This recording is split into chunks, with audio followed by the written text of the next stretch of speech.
Hey y'all, thanks for stopping by. So, Hurricane Milton has made its way across Florida, and the destruction is pretty substantial. Fortunately, it didn't make landfall as a Category 5. When it hit Florida's west coast, it was a Category 3 hurricane, which is still a lot to deal with. You have over 2 million people without power right now. You have people whose roofs were ripped off their homes. You have homes that were destroyed.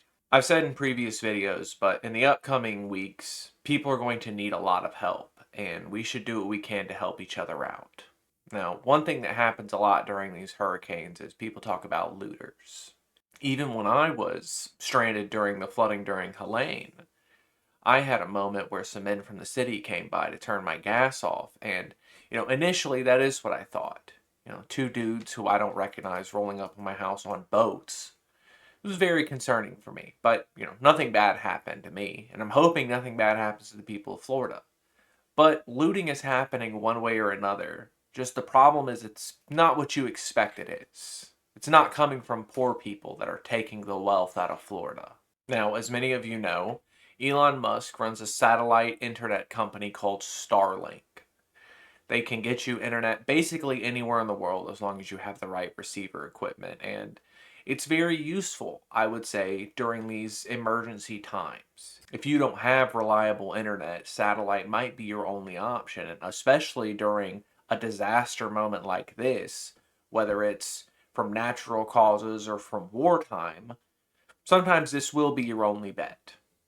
I've been seeing stuff since Helene happened about Musk offering Starlink to people free of charge that are affected by emergency situations. Areas affected by Hurricane Helene are currently eligible for 30 days of free Starlink service to help with response and recovery efforts.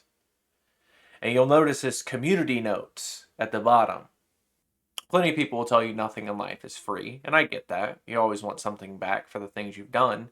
But the level of not free this is leads me to some concern. To have access to their internet, you have to pay a $400 fee for their receiver equipment to be installed, which is already a lot. Then, if you don't cancel this service within the first trial offer month that they're putting you on, the free part of this, they put you on a $120 per month billing cycle.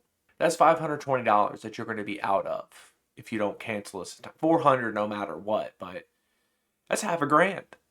Now, I don't know about you, but if someone offered me something for free in an emergency to help me with recovery efforts, and now you're telling me I owe you half of $1,000, I'm going to be pretty upset. It seems a lot of people are upset with this. This is being reported on now, a week after these offers of free internet were being made, and they're still being made to people in Florida. Throughout Milton, now it's being offered through T-Mobile. That Elon Musk and his free internet, his free cell service.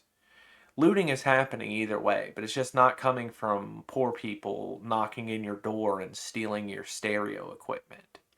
It's coming from the wealthy exploiting people at their most vulnerable.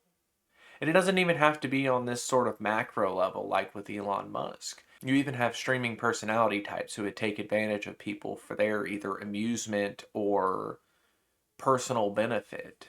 Aiden Ross offered $70,000 for people to live stream the entirety of the hurricane and then rescinded on the offer for someone who had already made it out there and was preparing to weather the storm in the most literal sense. Now, I think that that kind of behavior should be made illegal. I think that person would have probably died attempting that. I'm not sure if we've gotten an update on them since then. But if that were to happen, I do think that Aiden Ross should be held liable for that. And this isn't looting in the traditional sense that you would expect of like wealth extraction, but you're extracting life. You're extracting someone's livelihood and personhood for your entertainment, for your amusement, because you know you can get away with it because you have the money to pay for those fees. But, like I said, if this person died, you should be held criminally liable for it. Frankly, I don't think you should have a streaming career after making that sort of offer and then having people actually take you up on it, but that's neither here nor there. We all should come together to try and help people in their time of need during this hurricane, but If you're someone who would look at this as a way to take advantage of someone, as a way to gouge prices on them, or to use their moment of weakness to your advantage for your entertainment, frankly, I think we should all come together and beat you with rocks. But if you could just get off the internet forever and leave us all to try and better ourselves, that would be good too. The Milton recovery effort's still going to be ongoing, probably will for a while. Just try and help people how you can. And I guess until the next time we have rich people exploiting poor people for their fun, y'all try to have a good day.